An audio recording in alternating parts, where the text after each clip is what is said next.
Welcome to the Avive podcast. I'm your host. My name is JF Benoit. I'm the best-selling author of Addicted to the Monkey Mind and Avive, an adventure in belonging.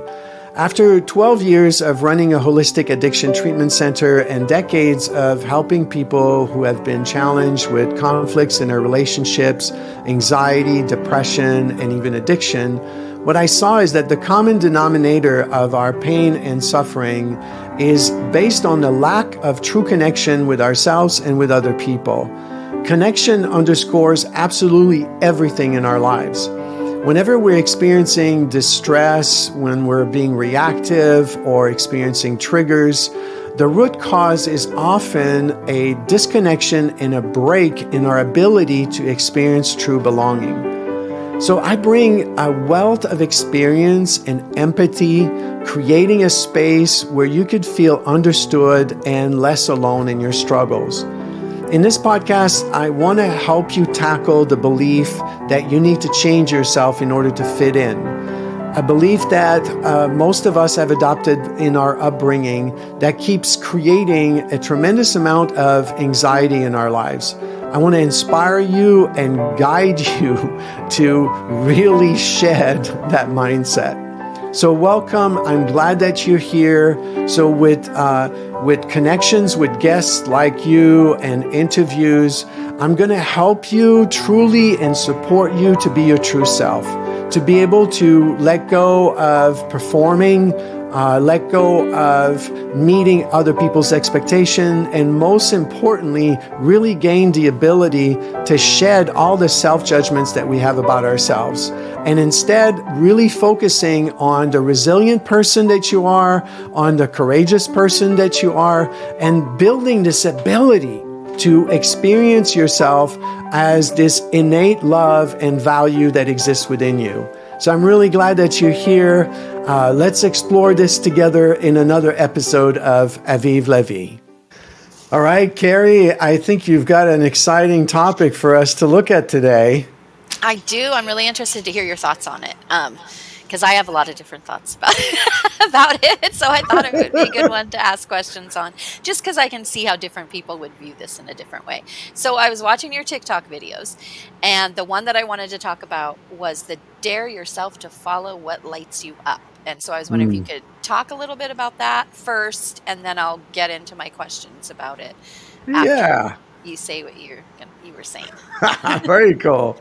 Well, what a great topic to look at, because I think once we really know how to live in connection with ourselves and with other people, we naturally want to follow what lights us up, right? We want to do what we love in life, right?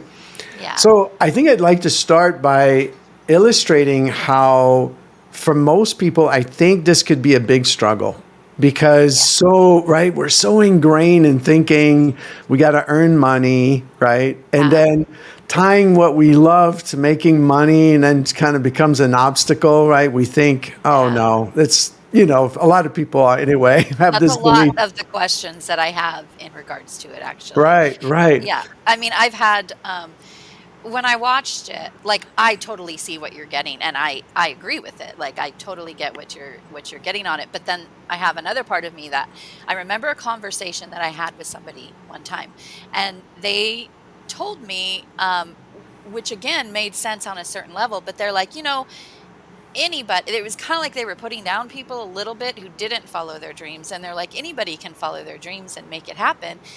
And this is coming from somebody who had a very well-to-do background, whose entire college was paid for, who, when her and her husband decided to start their dream business, their parents came in and financed it at like $1 million or whatever, so it rubbed me the wrong way when she said that, because I'm like, and I said to her, I said, that can be very difficult for people to do when they are trying to support their families and they don't have anything extra at the end of the month. So that was part of what I thought about, because so much about following your dreams, like, that sounds good, but then I went on Reddit and I put the question in and I saw all the responses, and pretty much everybody was saying, like, somebody, a younger person asked, what's keeping you from following your dreams? And they Mm. all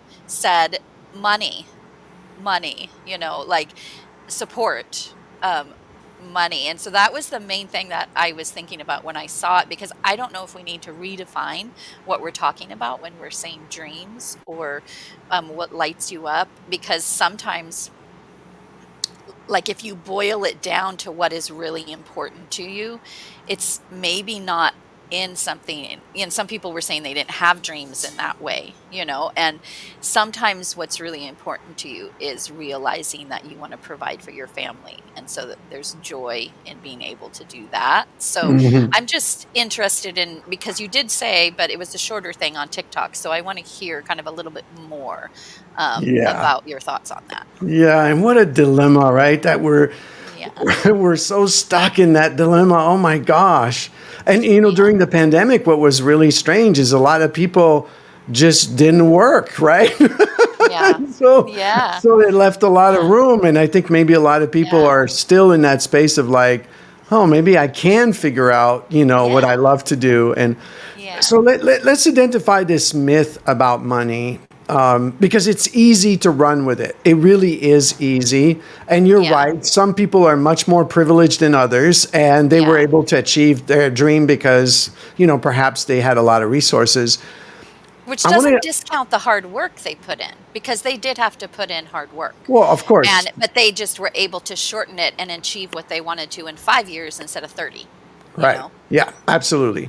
I think I'd like to share a personal story for me, because I think that can illustrate the dynamic that you're talking about. Yeah. So picture me in my 20s, okay? Okay. And I've been working since I was 14 years old in the restaurant industry, right? Yeah. So I've Okay. done everything from being a dishwasher to a busboy to a server to a manager, right? Everything there is to do except cooking. I never did cooking in a restaurant. And I remember, so here I am, newlywed. I'm just, I'm 28 years old. I just got married, Yeah.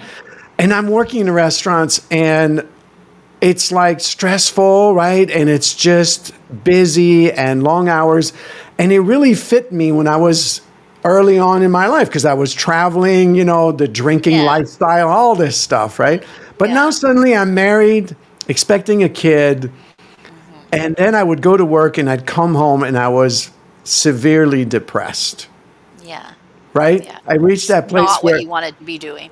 no, I was Yeah. dying. And at that Yeah. time it was so hard because I didn't believe that I could do anything else. Here I've spent over, 14 years of my life was dedicated to working in restaurants. So I think that's the first thing that we butt against, is that we're used to what we know. We're Yeah. used to the routine that we're caught into, right? And so it seems really daunting to actually try something new. Okay? Yeah. And Yeah. Yeah, for sure. right. And I think the first realization is actually the mindset we're operating from. So here's what shifted me, okay? Okay. Is that I asked myself, if I really follow this train of thought that I need to be a provider, and that's my number one thing, to be the financial provider, what kind of a father am I if I'm depressed at a job that I hate? What kind of a lover am I, right? What kind of a husband am Yeah. I? And I started noticing it was clear the answer is a depressed one. And Yeah. this is the first time that I considered in my life that I could make that shift, meaning that being an awesome father, being an awesome lover, meant that I needed to be genuinely happy inside myself, right? Yeah. And Yeah. so I met a point in my life where I had to dare myself to get beyond this job. And it was daunting. And I can see anyone that's struggling with that. I see it, Yeah. right? I Yeah. understand it. Yeah. And that's the part I want more information Right. about. So So here's the next step. So the first part is looking at it through the different lens that we can actually evolve. And that's natural. We all evolve. So you might have Yeah. done something for a while and now it's not working for you. That's okay. Yeah. That's like, there's so many things in life that have changed already. Like the boomers generation, they had one job their entire lives, right? Yeah. That doesn't Yeah. exist anymore. It's like the majority of people now will have, and we're not talking about just like hobbies. We're talking about full-blown careers. Because we are in an information age, people will have 6 career or maybe even Yeah. 10 in a lifetime. They'll be doing Yeah. different things. And Yeah. now where AI is going to take us, who knows what's going to Yeah. happen? There's so No, for much real. available for us today, right? So Yeah. the mindset is prioritize the connection to the well-being of ourselves. And then notice that the second thing that's going to happen when we try to prioritize that is we're going to butt against what's possible and what's not possible. And our mind will just really want to grab on to it's not possible, right? It's Yeah. like Robin Williams was told by his father, being an actor is a great thing, but why don't you pick up welding on the side? Yeah. Something practical. Yeah. And that's a really old school way of thinking. We have evolved way beyond that. Yeah. And it also means that in order for us to move beyond that mindset, we need to create some sense of security. And what I mean by that is start by taking small steps. Like what I Yes. started doing initially is I went back to college and I wanted to become a therapist at the time. And so I went and studied psychology. Yeah. And I was doing those courses and it was a step towards it, right? Yeah. And as I did that, my appetite for what I wanted to learn was starting to grow, right? It was like, oh, wow, right? And then I found when I gradually grew that desire, the sense of confidence started to come with it. So this is what I would suggest to anybody. You want to make a change. You don't have to flip your whole life upside down, quit your job or whatever, but you Right. can start tapering it off. Like maybe you Yeah. ask your boss to work 4 days a week instead of 5, and you take 1 day a week, right, to apply towards what you want to nurture, what you want to do. Yeah. And it seems daunting, but it's only daunting because we're not taking that step. The next Yeah. thing that happens in this progression for me was that I found this course at the Option Institute in Massachusetts, studying with Barry Neil Kaufman at the Option Institute and this Socratic inquiry. And then I read this, it was like a 3-ring binder of their, curriculum. And I read it like 5 times and I was jumping up and down. I had found, right, the formation I really wanted to get. And Yeah. then the excitement became so big. Then I made the big leap, which is I actually asked my wife to support me. I was the stepfather of my son at the time who was in high school, and it was a big deal to move ourselves across the country. And yet the whole family was on board. And here I was moved across the country to learn this, Yeah. right, to get this That's cool. formation and really shifted my life. Even though at the time I had a lot less resources, I had to take a job for 3 years at minimum wage and, do Yeah. these things that, yes, okay, these were big sacrifice. But here's the thing. I was so on fire about what I was doing that the sacrifice didn't seem so big at the time, Yeah. right? Yeah. Because there was so You were much. learning what you wanted to learn. Totally. And there was so much joy in it, right? Yeah. It changed my approach to life, meaning, for the first time in my life, I wasn't boxed into what I had done for so long, right? Thinking, Yeah. because my mind was really thinking that I was going to die working in a Yeah. restaurant. Yeah. Yeah. How awful, that's right? true. I think that you can underestimate the power of just small steps because you're looking at it like, well, you're looking at the end part and you're thinking that like that's never going to happen. Like if I can only take small steps, and so that can keep people from even starting because they think it's going to be too. But you're going to I always figure you're going to get there. That time is going to go by no matter what. So even if it's 10 years, like at least if you're doing a little bit, when you get there, you're either there or you're closer, to where you would want to be at, basically. Yeah, and like it makes me think. Like I have a close friend who I've watched. He did this process, and here's what he did. He did taper off from his job. He took a day off a week, right? He has to go Yeah. to 4 days, and I think initially he had to work like 10-hour days for 4 days, and he had an extra day. Yeah. But his passion was like these comic books and these collection items, whatever, right? And Yeah. he started like sort of going on eBay and going to the different sales and starting to gathering that. And then, one day at a time, he built his little website and his services and his shopping cart and all these different things. And then he started making videos and talking about it because he was having so much fun, right? Yeah. And the next thing, it's like it builds slowly and slowly and slowly until a year later, he was literally making more money doing that than he was doing his job, And it seems so, I think for the mind initially, it seems almost impossible because we're really good at estimating what we can do in 5 days, but we're really poor at estimating what we could do in a year or 5 years, right? Because we don't have much experience with that. The key that I see is trusting to nurture the joy that is coming out of doing it, even for 1 hour, right? Yeah. Because if that is what you love, the joy will be there, right? No matter what it is that you're doing. Yeah. And it's fun to do it while you're doing it because you're, I mean, even with working out, I discovered something a while back where my mind, the focus of our mind is so essential because it makes us either feel joyful or it makes us feel like even dreadful about doing something. Like in working out, I would go on my bike rides, but my focus of my mind was to get a workout. Like I was supposed to go for an hour and a half and make sure that I, have my heart rate up and all of these things. Yeah. And I noticed that my whole agenda was about being fit. And if we take a look at this mindset, is that being fit exists somewhere in the future, because after the one bike ride, I won't be able to get there. It's not going to work. So it's very defeating when we're thinking that way. Yeah. But here's the thing. If we shifted to what is it in the present moment that I can focus on?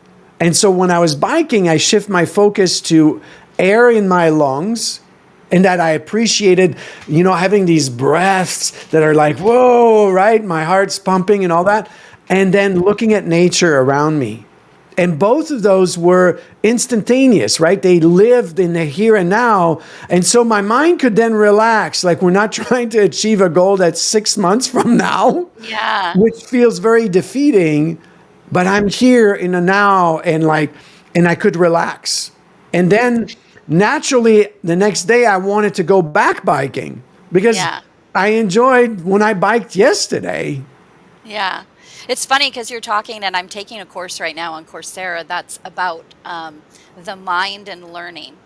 And as you're talking about your bike ride, like it's totally mirroring that. Because so she was saying that people get really hung up on the fixed mindset, like concentrating, the lots of effort, but that how much you can only keep that up for so long, and that actually you really look at things differently when there's a part of your brain when it shifts over to a different way of being. Like there are different meditations, some that cause you to really focus in, and other ones that make your whole brain. And part of that was like breaths, concentrating what's going on around me, and it kind of activates the whole brain. And there's that people are hung up thinking that the concentration and being fixed on the one thing is what's going to get them to learning. But they found that when you switch over to that relaxation mode, that all these new ideas come in. And she was talking about also how you can't really, when you go into something, you have to be open enough to follow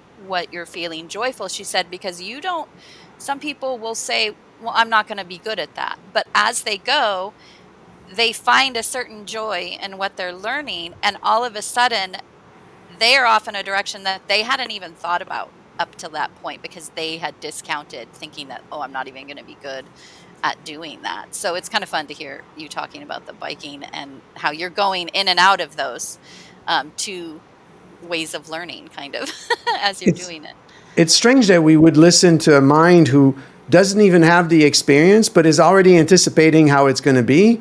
Yeah. It's that mindset is sort of a false protection mindset, right? That it's just like, I don't want to fail at something, so I'd rather anticipate that it's going to not go well or that I won't know what I'm doing. But yet, and especially even with the younger generation now, there's such a belief that they should already know everything, and it's really crippling to believe that, right? Because like you're saying, the other thing that happens is when we do what we love, it isn't about being perfect at doing what we love.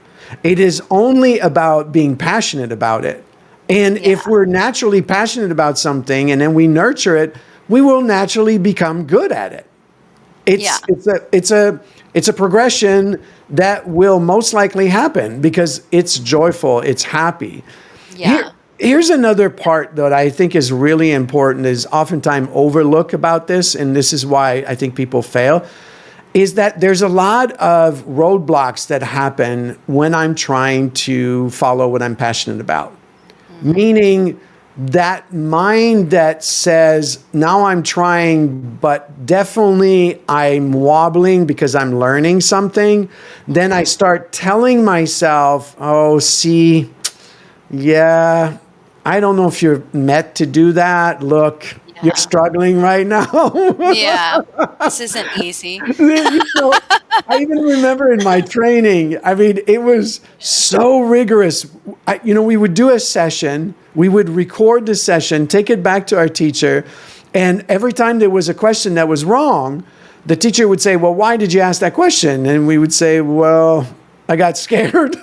Yeah. And then they'd say, okay, now you need to go do a session on yourself. And we'd have mentors and counselors that had been certified available to us.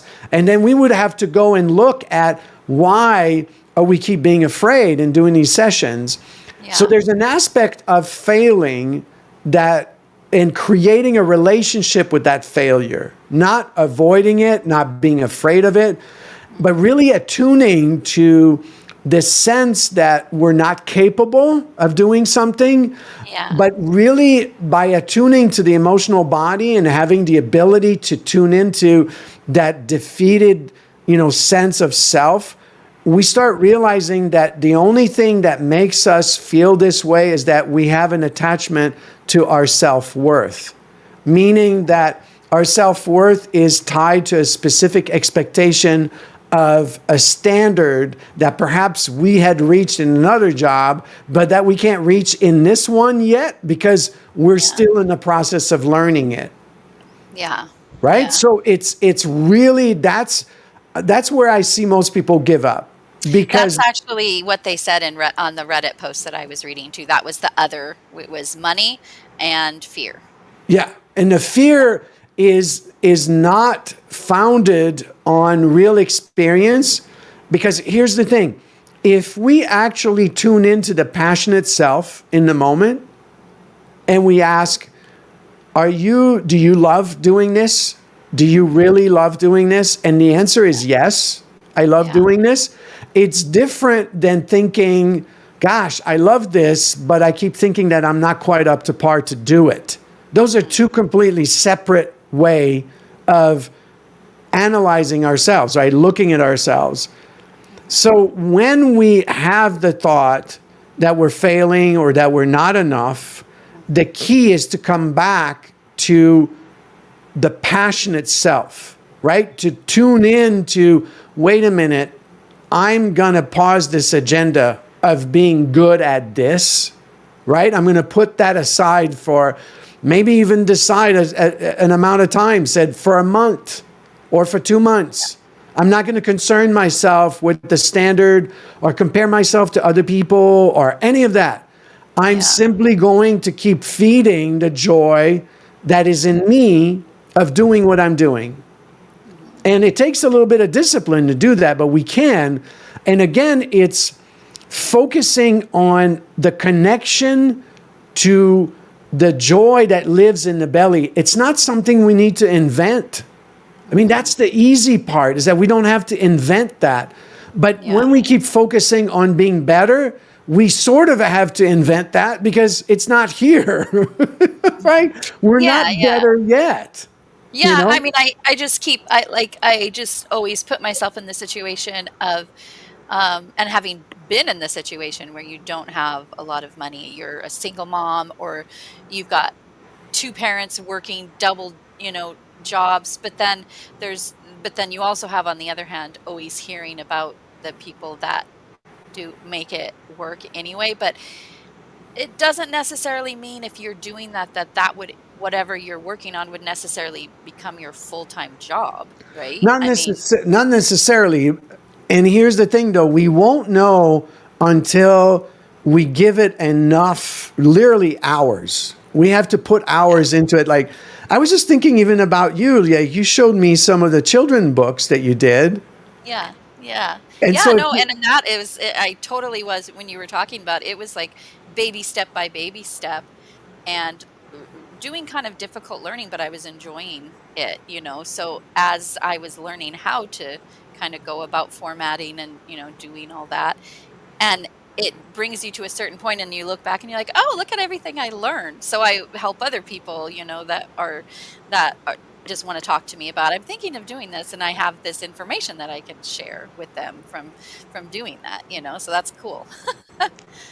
And if you think for a second, it'd be a good example because, how many people do you think if we said to them, hey, you can make a living, making children books?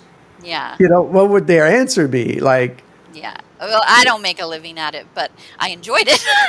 Right. But here's the thing. They still sell, but again, making a living at something has an expectation behind it. Yeah. Right? And this is where we will stop ourselves from doing what we love because you see, and it's not the other thing that blocks us is that the mind becomes very narrow when we're focused on only one outcome, which is to make money out of it. Right, right. And what we're not aware of is that if we keep nurturing the passion, maybe at the beginning, for example, we think, oh, it's making children's books.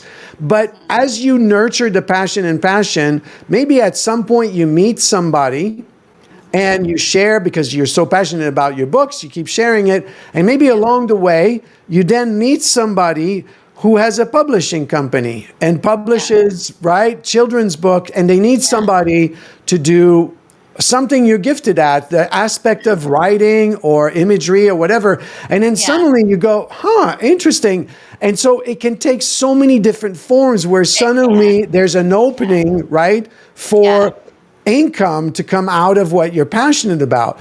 Yeah. But if the person doesn't start the process, then it'll likely just die. Which I see a lot. I see that a lot because people will be, well, no, but I don't have the space for that, or I can't do that. And I'm always like, well, just start on, make something small, or, start on something little that you can do, in order to, and I do feel like one thing weaves into another because after I did, and I'm still working on different, books, but it wove into realizing I really enjoyed creating the images like you were saying. And what I really liked about that book was focused on kids and kindness, right? So I really enjoyed that feeling of being able to give other people different little things to think about. That was kindness. Got a mosquito buzzing around me. And so I am doing that now with a Facebook page that focuses on that, and I love that. So it's really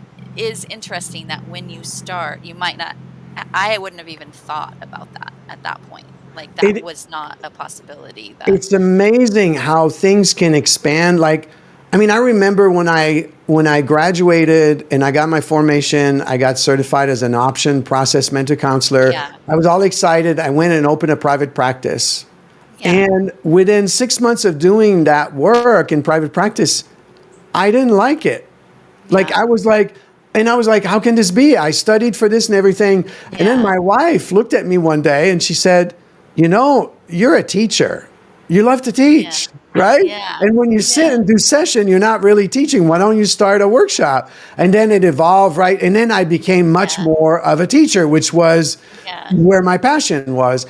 I think this is a place where if people can realize that we can actually begin by nurturing something and that it will evolve, that this is magic, meaning that getting over the roadblock of seeing ourselves, which is a complete distorted view, to think of ourselves as only one thing, right? There's only one thing we can do, or imagining that that one thing that we know how to do is only that one thing. Like I just said, like if you start and your passion is to write books and you want to write books, it's like, it's hard to imagine, you know, the first thought that people have is like, well, most people want to write books, but they don't. Most people write books, but never sell any. And it's just like, and very few, right? Less than 1% of the population actually become famous authors and, you know, all of that. So if we, that's the mindset we're operating from, look at how we're moving away from the passion itself. And now we're starting to build a distorted view, and the view is of a self that can't be famous. It's like, what? It's so, you know, it's not even part of real life. Versus if I have the view of myself and I stay connected to that, can I recognize and ask yourself, am I passionate about this? Yeah. The answer is easy. Yes, I am. I'm passionate about this. Great. Yeah. Great. So you are a passionate self. Yes, I am. Great. Now that's all we need. Let's just do that one thing and nurture that passion and really keep in mind that your work is to evolve it. It's to let it grow inside of you.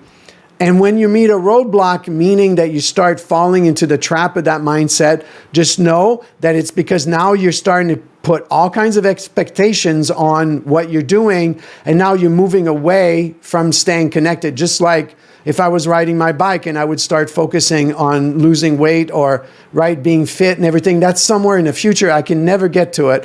I would train myself to come back to the mindset of air in my lungs, beauty of nature around me, we're good, we're there, right? Yeah. And I think it only takes, I would say, literally about a month for somebody to do this religiously, to train themselves to do this. And the gift is that the passion itself is there. And what a wonderful thing to connect with that true self, right? The self that is like excited about something. It's so wonderful to do that. And I also know plenty of people who they have their day jobs, but then they have something that they just love to do on the weekends or on after work. And when I ask them, why don't you do that for a job? They go, oh, I don't want to. I want that just for, you know, I want that just for fun, you know? Yeah, and that's wonderful when they can recognize that. Another way that it can manifest too is also the passion itself could be that you're working in a job, but you'd like to change maybe some aspect of what you're working on, or you'd like to present a new idea to your boss, or, you know, maybe you want to start a small little business or something. It can take so many different forms. Yeah. I think it would be important to talk about the fear that comes up when we start something new, right? Yeah. Like I think you've named the money, and we've named like the disconnection of the true self and staying passionate. But I think there's a deeper fear, which is what will happen to me if this doesn't work out? Yeah. And that is, again, it's a false sense of self to think that. So, you know, if you think of that statement, what will happen to me if I don't succeed at this? What it really means is what I do defines who I am. Yeah. Right? Yeah. And I mean, I remember the first time I hit that really hard is I had a publishing company in the 90s, And in 1995, we have these companies, they were distributors, because in the publishing industry, you got paid on 90 days, right? After you sold your books. And Yeah. they were a company like Moving Books and Pipeline, and all these distributors who owed our company thousands of dollars, they all went bankrupt because the industry was shifting from small independent bookstores to Amazon and Borders, And so in a 10-year period, it went from the majority of bookstores being small independent to less than 3%. And we were selling to those small little bookstores, and that's how we were making our living. And so that was taken away. And so I had to file bankruptcy. And I remember that feeling in my gut at the time. I thought I was going to die because my whole identity was wrapped up in this. My mother even had instilled in me this belief that you can't fail because you're responsible, right, for what you leave behind, it's a fantastic way of looking at life, which on one end I still carry to today. I don't think I could ever get rid of that, of like, hey, I don't want to impact other people in a bad way, which is really wonderful. But at the same time, it's not conducive to real life. We're all going to fail along the way. We're all going to meet struggles. And so what if we could approach what we're doing with a sense of wanting to fail greatly? Yeah. It's not your final chapter, that failure. And more than that, inside the failure exist some incredible, powerful experiences that will shape me. It will shape the resilient person that I am. It will shape the courageous person that I am. And I'm already that. It's amazing how many people don't believe that. Like they're not even tuned into themselves. And I could say, well, if you've raised kids, you can't tell me you're not courageous and resilient, right? Yeah. I mean, just like, and so people accept that in like science. They know that, okay, you're going to try this, this one's not going to work. And they don't take it personal in science. Right. But when it's you, then it's like, that didn't work. Or they associate it with like Superman, Like, it's like great success and, the ability to be this really, really courageous person and all that is only reserved for like firefighters, like Superman or whatever. Yeah. And it really isn't true. We do courageous thing every day. We really do. We don't know how it's going to go at the dentist, but we go anyway. Yeah. I mean, if we start really looking at all the little moments in our lives where we really are courageous and resilient. And if we tap into some moments and be able to see it in our mind's eyes, like, if I was to ask you, like, what are some of the moments or things that you've overcome in your life, right? We can think of several things. Yeah. And as we think of that specific aspect of our lives that we've overcome, I know I've overcome divorce. My parent divorced when I was 6 years old.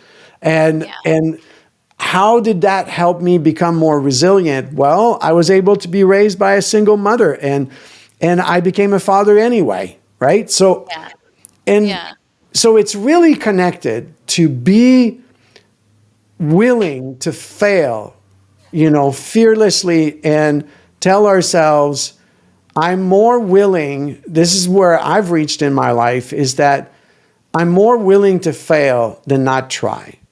Because not trying leaves me helpless. There's a great, what's that? Helpless. Yeah, it totally does. It leaves me sort of not empowered. And the other thing is that when I dare to really follow my passion and be that passionate self, I'm also becoming, as I said earlier, a better partner. I'm becoming a better father. When I come home, the people in my life see the light in my eyes. And why? Because I'm daring myself to be passionate. When I'm not, I'm just kind of coasting and I bring home coasting, right? And so people. Is perseverance kind of a form of courage then? When they just kind of keep, or what? That seems like a key thing. A huge part of resiliency and courage. So I define courage as the act of walking through fear. And then I define resiliency as the ability to pick yourself back up after you failed at something. Okay. Yeah. And those two are skills that we already possess. And I think that what's really hard for most people is they're not connecting with the fact that they are already resilient and courageous people. It's already in all of us. Yeah. And I think one of the great exercises that people can do is to write down 3 to 5 things you've overcome in your life, and then ask yourself, what qualities do you possess, right, that are behind these things that you've overcome? And then you're going to start noticing that you're resilient, that you're courageous. And then when you inform your whole body that this is true, meaning you ask yourself, for me, the question would be, for example, did I go through bankruptcy? Yes, I did. And did I stop there? No, I didn't. I picked myself back up and I continued, right? I continued to try other things and build other careers. And, so I am this resilient person. Yes, I am, right? Yeah. And then from then on, we can create a visceral experience in the body, and then that gives us enough sense that we have this courage and this resilience, and we can actually take a step forward. And then we take one, and then we'll feel the same fear that will creep up again. And that's okay. That's part of the process. But then you just do it again, right? You readjust the mind and then just do it again. Yeah. And the other thing to do that's wonderful is get feedback from when you're in, the people in your lives. When they see that you're doing what you're passionate about, what's it like for them? And that becomes really, really an anchor, because, my wife has consistently supported me. I've been doing men's work for 27 years. And I would go away and lead these men's trainings, right? And every time I come back, she would say to me, I love the man you are when you do those trainings. Aww. And I would just be like, I'd be like beaming, right? I'd be like, oh, yeah, yay, I get to do what I'm passionate about, Yeah. It's important to include our loved ones. I said she's a keeper. Oh, definitely. Joyce, yeah. Yeah. She's the light of my life. She has supported. I think it's another important ingredient in achieving what we love in life and grabbing ourselves by the bootstrap to make that happen is to have a partner, right, that is so supportive to do that, And even if the partner initially has hesitation, what I found is that most of the time it's their fear that's creeping up of they don't want you to fail and they don't want you to but in truth, if you really ask them, right, if you look in your partner's eyes and you said, do you want me to feel happy and passionate about what I do? Yeah. And it's a no-brainer, right? The answer would be, of course, that's what I want.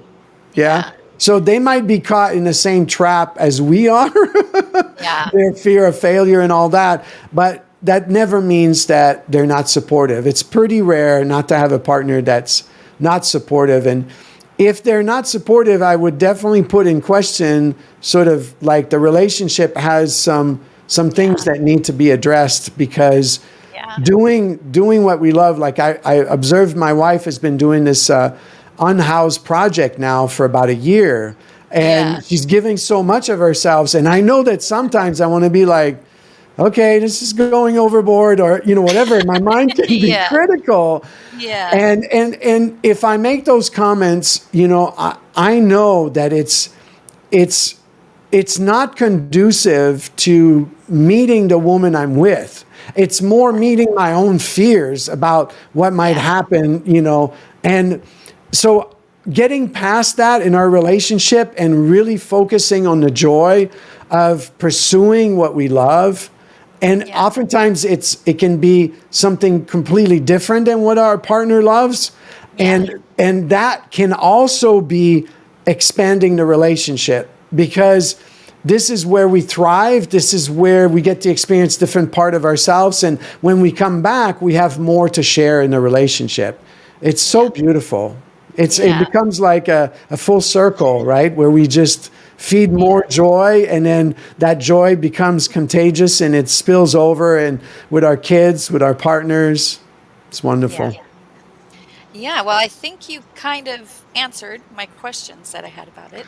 Yeah, yay for that. So I want to leave the listeners with just one important question: is what would be the worst case scenario if you really didn't dare yourself to follow something you love in your life? And along with that question is that the legacy you want to leave? Because what I found is that, the legacy of money is one thing, but the legacy of joy is a whole nother thing. Yeah. Yeah. That's true. Thank you, Carrie. This was You're awesome. welcome. Yeah. Thank you. Thanks for listening to the Avive Levy podcast. Click on the link in the description below to record one of the questions you may have that we'll answer on one of our future podcasts.